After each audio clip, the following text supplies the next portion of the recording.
Hey, what's going on? This is episode 6, and today it's just pretty much going to be an NBA playoff talk. There's not a lot really going on in the sports world. Just really NBA playoffs, round 1. We had a bunch of game 1 start in the first round. So yeah, this is an NBA video. So hey, let's get right into it. So the first game was the Nets against my Sixers, and we take game 1, 121 to 101. I didn't get to end up seeing this game. I had to work. But I'll go ahead and look at the stats right now.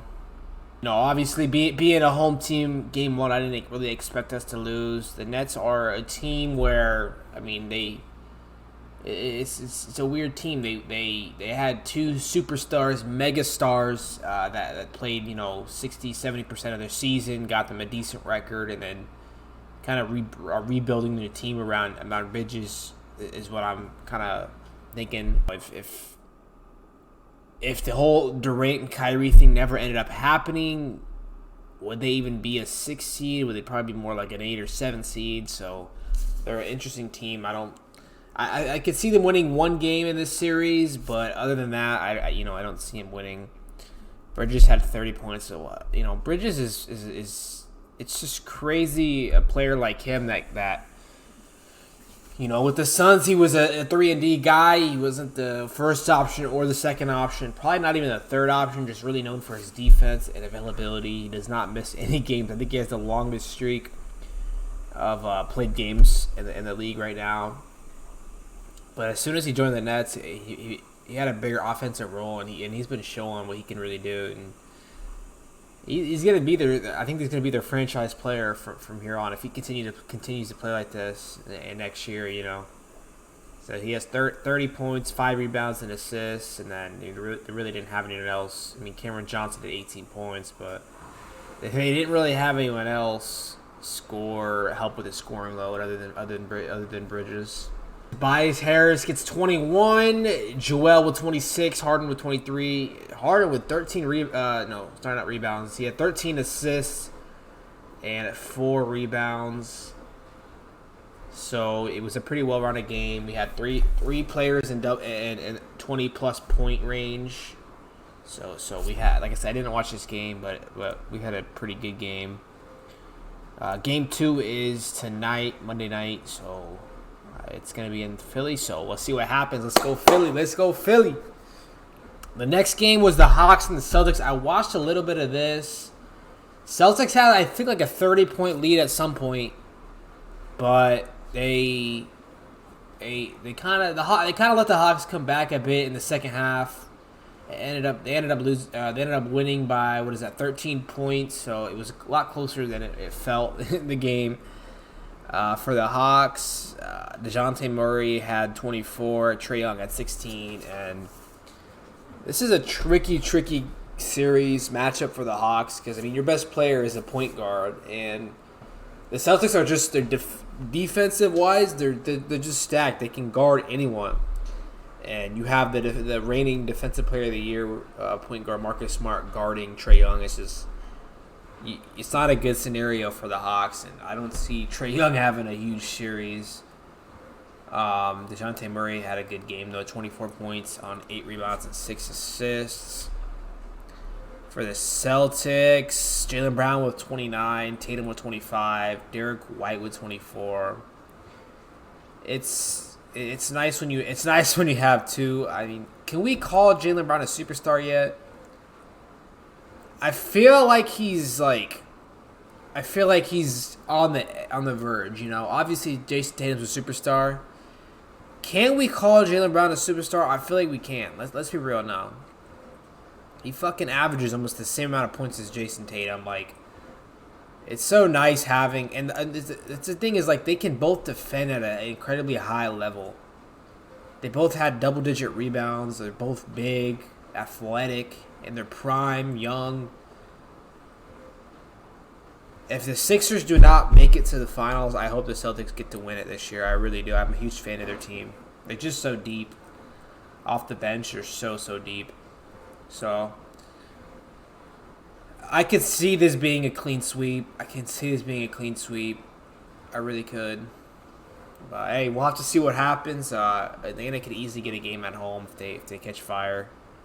Trae Young needs to shoot better. With Knicks and Cavaliers, which this potentially could be the best series of the first round. Such evenly matched teams, and I mean, you think Donovan Mitchell would be that that player that's gonna take them past this first round. I don't know. The Knicks looked really good in that game one. I mean, they pretty much stole home field advantage. So now the Knicks have home field advantage. Let's go ahead and look at the stats here. Julius Randle with 10 rebounds, 19 assists. Jalen Brunson with 27 points. Josh Hart with 17. It's just crazy. It's crazy the Mavericks let go Jalen Brunson. I don't think anyone really saw him becoming the player that he has become. I watched a little bit of him in college at Villanova, but it's rare to have a guy who's 6'2". He has a good frame. He's built nicely, but he's not incredibly athletic. He has a good shot, but it's you love to see it though. He's really taking control of the game. So Donovan Mitchell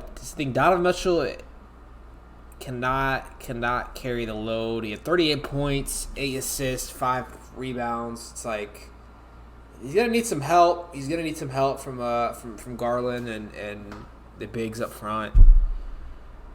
So that's such an interesting series. I had the Knicks winning this series, but it could easily go either way. I could see it going 7 games, so we'll have to see what happens here. Now, one of the most entertaining round 1 matchups, Warriors and Kings. I watched the ending of this. The Kings ended up winning by 3. The last second attempt for the Warriors, but this is a fun series to watch. This is a fun series to watch. I'm looking forward to this series a lot. So, I mean, the Warriors are known to not be a good away road team, but they don't have to go a road. I mean, they have to go to Sacramento, which is not far from Golden State. So for the Warriors, Steph had 30, Clay had 21, Wiggins had 17, and Jordan Poole had 17. I want to see Wiggins, though. How many minutes did he play? Pretty solid game all around for the Warriors. Now this is where she gets interesting. De'Aaron Fox with 38, Malik with 32. I mean, it's just a fun series because you got the Warriors with all the playoff experience, the Kings with none. I think that's a huge first game because, you know, if you're the Kings and you haven't made the playoffs in 17 years, and if you lose game 1 at home, it's just a huge mentally. I think if you lose game 1, it's like, fuck, we may not even win a game this series. You know, you need to win game 1 so that you get that off your shoulder. Like, okay, we won a game in the playoffs. Now let's go. You know. I just think it was a huge game for the Kings to win that. I think this could easily go 7 games. I think the Warriors are not going to lose at home though. The Warriors are going to have to win 1 away. So I think game 2. I think the Warriors are going to win game 2 because I think they're going to realize how important that game is going to be to win. If the Kings win game 2, I think the Kings are winning the series. So I think this is a huge game. Because as the Warriors, you gotta win in a 1 away game. You have to win at least 1 away game, obviously.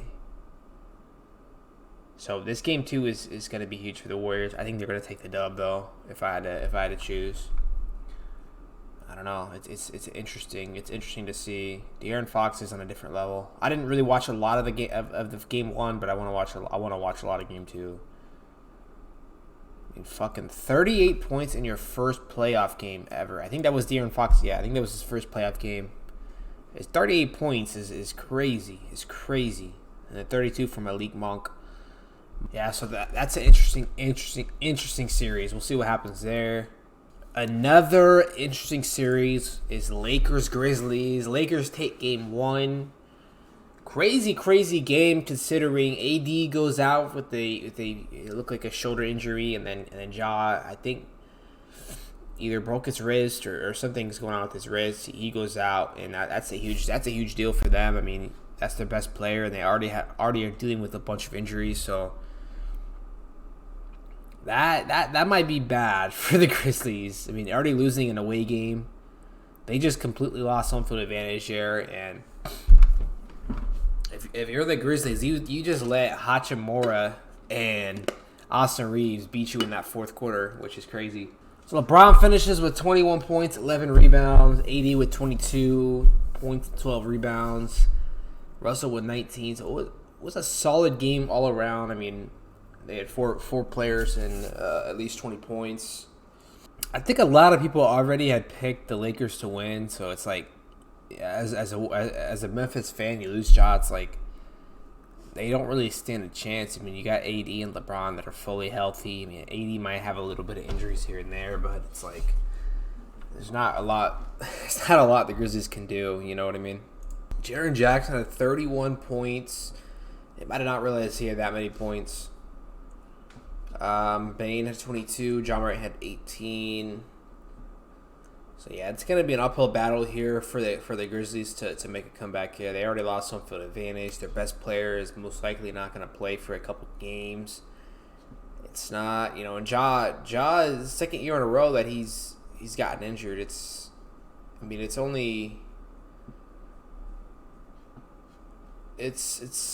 gonna happen. Injuries are gonna happen, especially a player like him, where you're constantly exploding off the ground, getting tons of air, getting super high in the air. It's like it's only a matter of time before injuries start to happen. You're gonna have to start changing your game a little bit and not just trying to posterize every player you're going up against, because he's always trying to posterize players.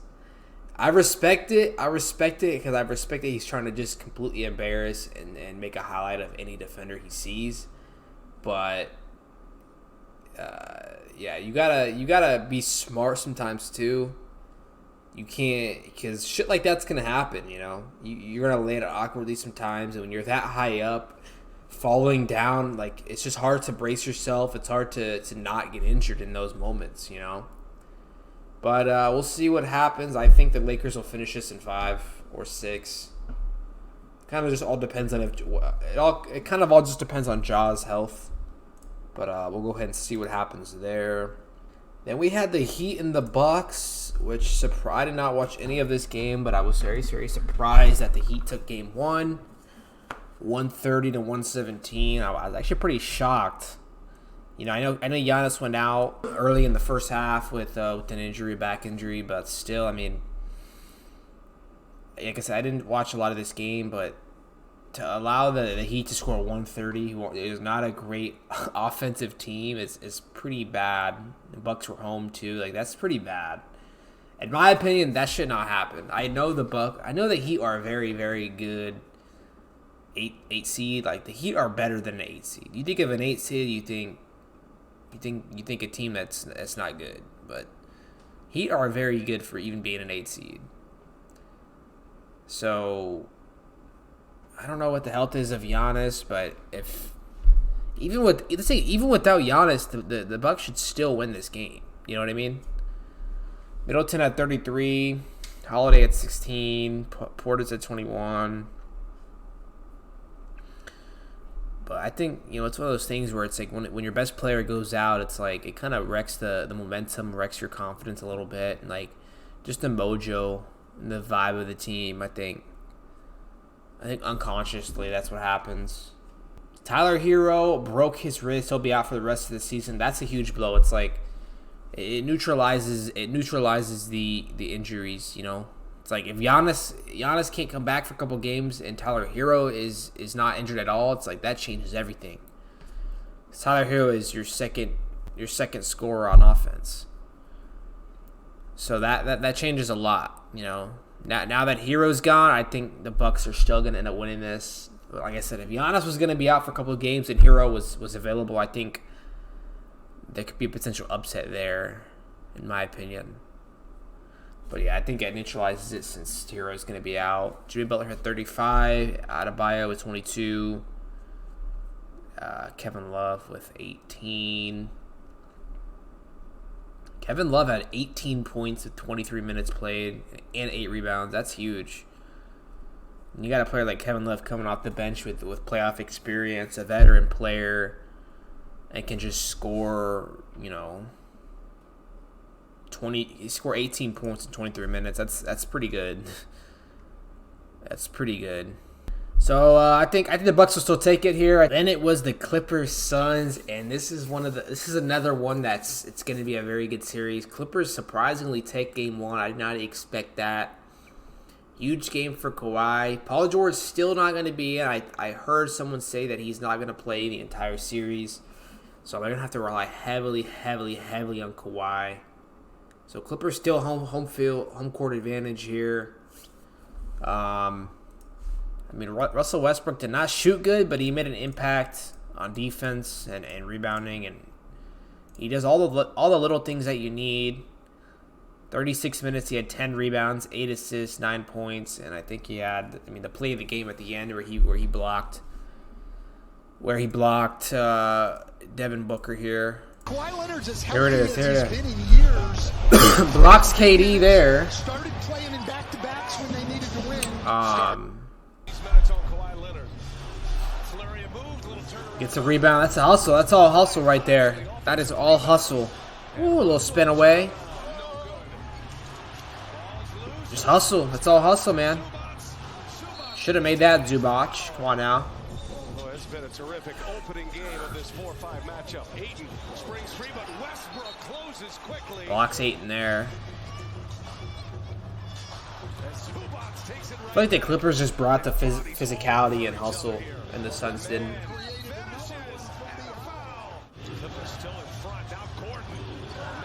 Look at that. Look at that. That's a point guard right there. That is a fucking point guard, man. Getting those rebounds. Big shot. Big shot by Leonard there. Big shot. Either side. Paul gets it in. Here's Booker. Suns down 3. On the break. This is the play. This is the play right here. Look at that. I'll go back. I'll go back for you. I know you want to see it again.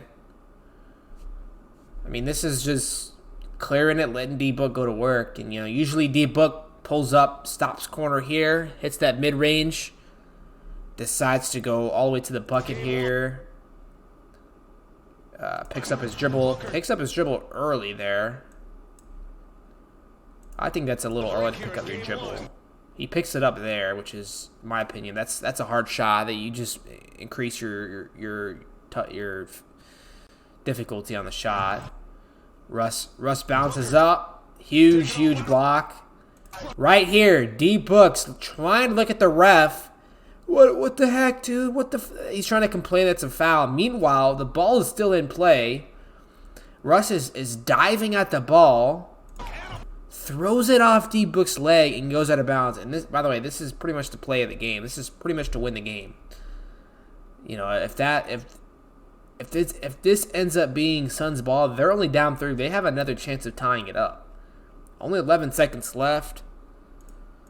That they give it to the Clippers, and that pretty much seals the game.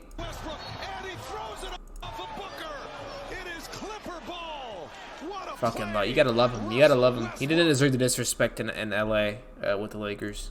The last one was the Timberwolves Nuggets. Nuggets kind of destroy them. I don't see this. I could easily see this being a sweep. I don't think the Timberwolves have enough. They just don't play smart IQ basketball. I mean, it's like you have 2 guys that are 7 feet and big. Why would you not take advantage of that?